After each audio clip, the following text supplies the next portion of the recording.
All right. All righty then. Where are we? Well, I'll tell you where we are. I understand before we start talking about some of the wrestling programming from the WWE, you and I have been discussing over, I don't know how many weeks it's been now, when we do the ratings on AEW on Wednesday nights, and they were at one point trying to artificially inflate their number by having an overrun where they would theoretically get a bigger quarter hour, because that's why they started having overruns in the wrestling war, because the theory was not only would that be your main event, which would normally be your highest rated segment, but then you would get the people tuning in for the show that came afterwards, and you'd get a bump if you were 5 or 6 minutes over. But now they've been killing the ratings for the following programming on Wednesday night, apparently, because the fucking overrun is doing less than. So the people that are watching aren't even staying. They're like, oh, shit, we got something important to watch at 10 o'clock. So in that theory, we said, what the fuck? This is obviously an aberration, because normally that's why it is a ratings ploy and thing that happened, was that it would increase, not decrease, right? That's basically was our discussion. Correct. The idea of the overrun is you can use it to your advantage. And yes, also, if it doesn't happen every week and you don't expect it and you have the right hot thing happening, it should create some buzz. Typically, there haven't been, well, WWE may have, but just meaningless overruns endlessly every week for no reason other than you can't get everything into your show. And also, when there was an overrun on Raw years ago on a regular basis, it was scheduled into the. It was scheduled, so your DVR would get it, and it said Raw was 9 to 11:05 or whatever. You know, you might get 11:08, whatever the case. But they only did that in AEW. Remember, I said they did it this week. It's the first time and then they ran over the overrun. But anyway, so the overruns have been a hot topic. Well, guess who they sent it to? Well, they didn't, but many people sent this to us on Twitter. Uncle Dave Meltzer and his nephew, Brian Goober Alvarez, have been arguing again. And this time, again, poor old Uncle Dave, I'm worried if he's studying, then I'm worried that he needs to get on some of that brain food that old Mayim Bialik is selling on the commercials. Mayim. But anyway, point is, Uncle Dave is the only one that is not logically reacting to this, and it's to the point now where I guess Brian is having to argue with his mentor again. It's sad when these things happen, but many people asked us to listen to this. Well, again, too, some of the recent clips we've reviewed where things go viral with these two, Bryan Alvarez seems to kind of be understanding what's happening and accepting it and trying to discuss it, to me at least, a little more than Dave is. Dave's insistent that, he studies it. We all study. We talk about these ratings every single week, so it's not like anyone's surprised by anything. But let's hear this audio. Well, you don't need a forensic accounting to determine when numbers in large numbers are going either up or down, do you? No, you don't. So we'll play this audio. I haven't heard all of this yet, so we'll hear this. But I just want to say, because we do the ratings every week, I mean, you tell me what you think, but to the best of my memory, it feels like most weeks we talk about the overrun. Maybe except with a few exceptions, it's down significantly from the 8th quarter of Dynamite. Yes, it used to be they'd always get some kind of bump, whether it was a little one or a more sizable one, 50 or 60 or 70,000 people. But now it's consistently down, and this past one was down significantly. So they have reversed a positive trend they have there. I don't know how otherwise to explain that. But I'm studied, I guess, long enough on it until I figured out a way to explain it. Well, let's see what we go learn here. This was retweeted by the Meltzer Said What Twitter account from You know who his cousin is, don't you? No, who? The lead singer of Right Said Fred.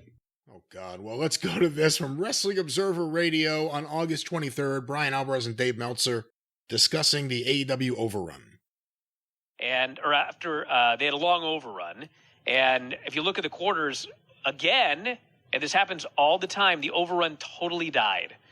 Well, in 1834, it only went down a little bit. It was the least watched segment on the show. Yeah, but the last segment's always, they always decline. They held up better than most. The overrun should never decline. Well, sometimes it never declines on NXT. No, you're wrong. It declines on NXT all the time. It didn't. I just looked at the numbers. I studied this stuff. It goes up on AEW. Oh, wait a minute. Come on. I study this stuff. That's the whole reason why they started having overruns, was because it didn't decline. Why would they have been having overruns for 25 fucking years now? This will hurt our numbers. Let's do more of this. How can we chase away more people at the end of the show? I know, add more show. Let's go back to this. It goes down on AEW frequently. It goes up on NXT frequently. It goes down on NXT frequently. It's based on basically. It's based on a couple of things. Number one, it's on competition television, 10 o'clock, and number two, the segment itself. I mean, I've seen plenty of overruns in AEW that go up.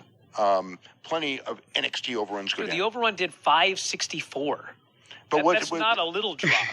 What's the 18 to 49? 293. And what was the segment before? 304. So it dropped a little bit down. Let me stop for a second. Oh, for God's sake.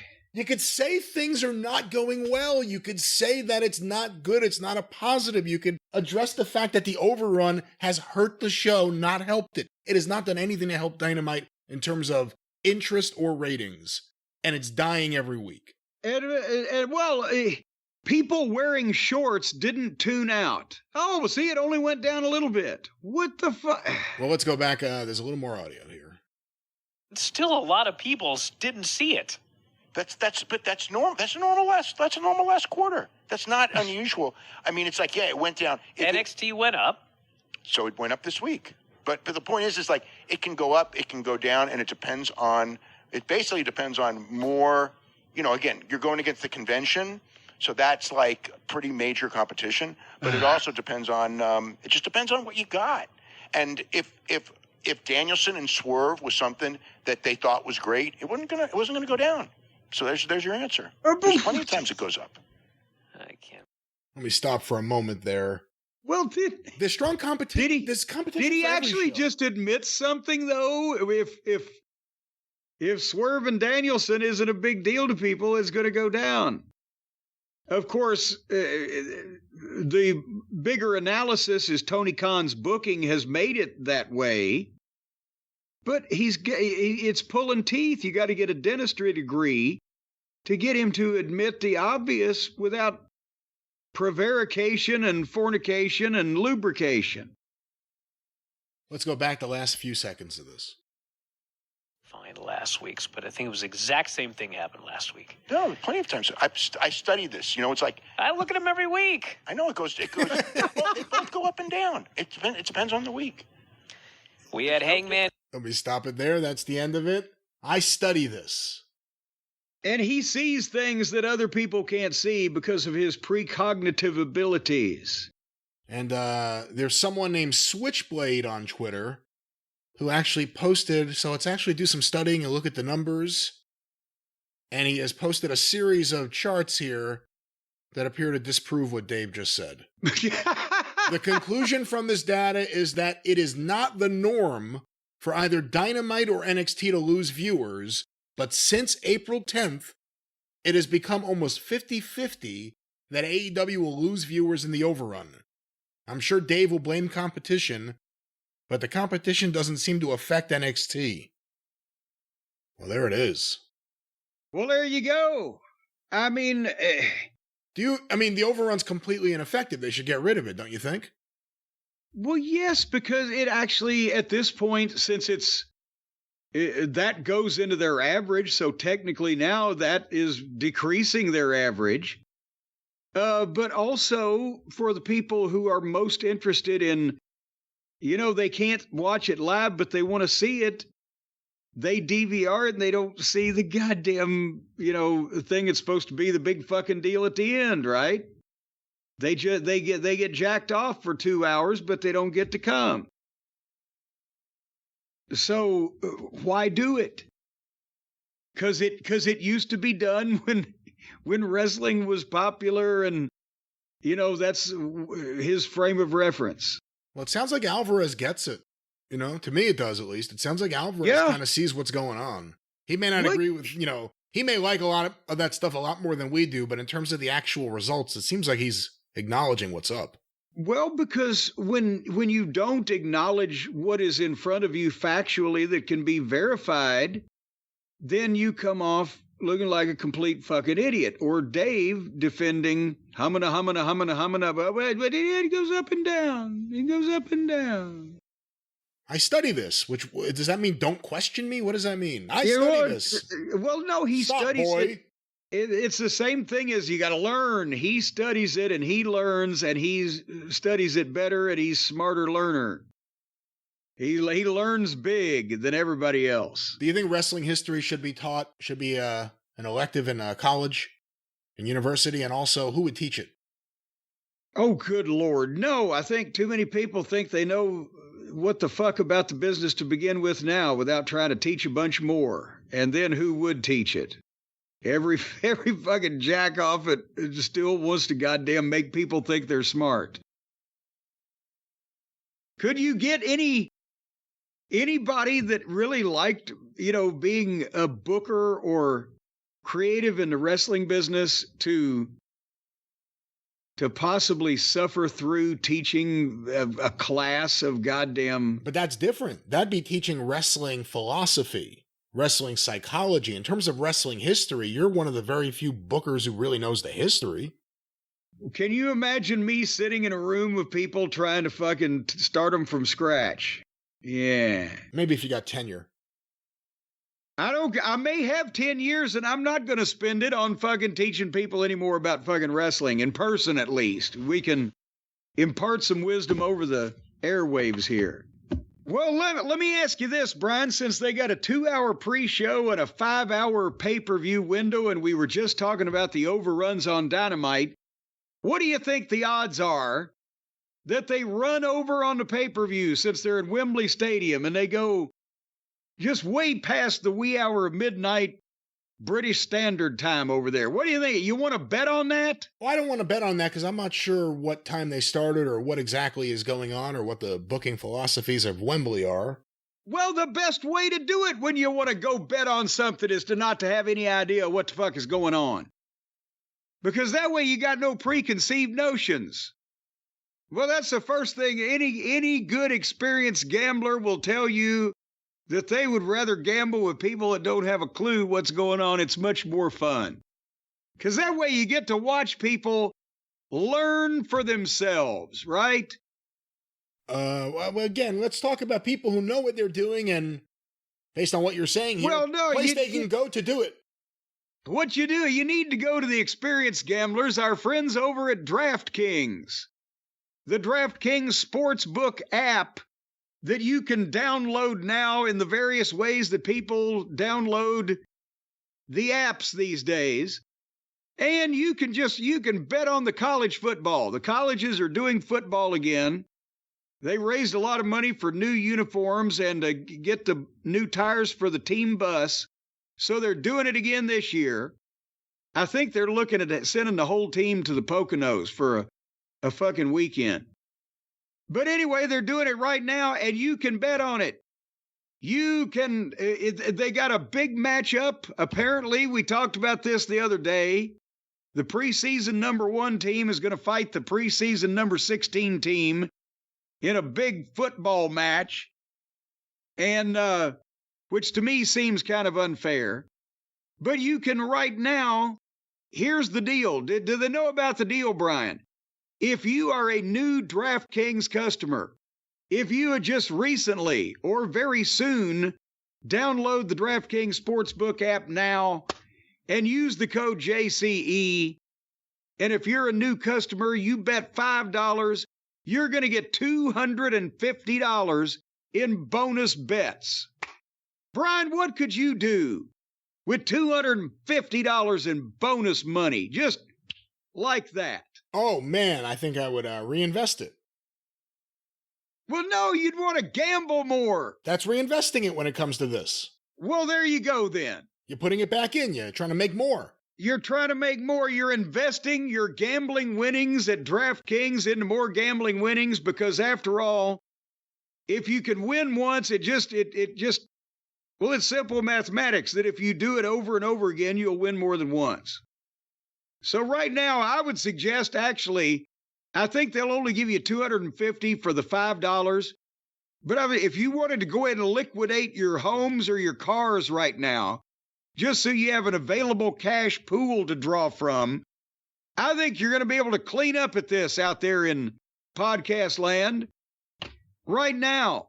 Again, download the DraftKings Sportsbook app and use the code JCE. You bet $50 on, or not 50, but $5 on one of the college football games, and you get $250 in bonus bets. You know why, Brian?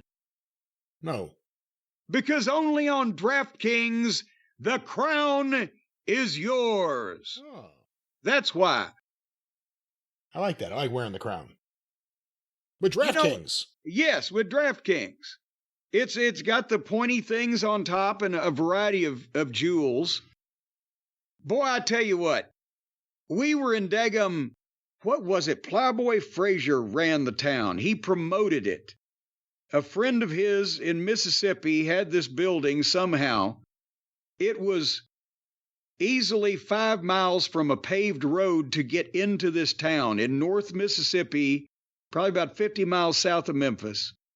And the main event was the Moondogs, Larry Latham and Randy Colley, with me in the corner against Jerry Lawler and Plowboy Frazier. And there's 200 people in this barn. And half of them are under the age of fucking 12. I don't know what happened there, but everybody in town apparently had 8 children. And the first thing that Larry Latham does, he's acting like if he's a moondog, right? So Lawler has worn his crown out, not even a jacket, just the crown. And Lawler sets the crown on a timekeeper's table. And he gets introduced, he's in the corner, they're going to start the match. Larry's down on all fours, and he reaches out, and with his big hand, he's going to paw the crown. He's going to, well, he didn't know how flimsy it was. Lawler brought his spot show crown. But when he grabbed the top of that crown, it just flattened, and all the supposed jewels, the rubies, the emeralds, the sapphires, the diamonds, popped out of this fucking thing and flew into the goddamn front row on that side.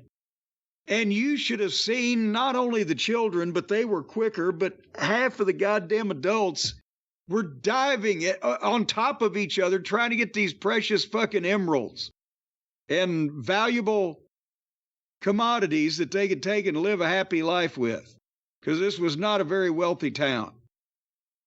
If they had had DraftKings, is what I'm saying, Brian, the crown would have been theirs instead of Lawler's, and the jewels would have been real.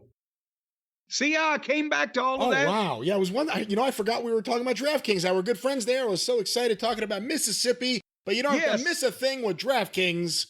Tell them about it, Jim.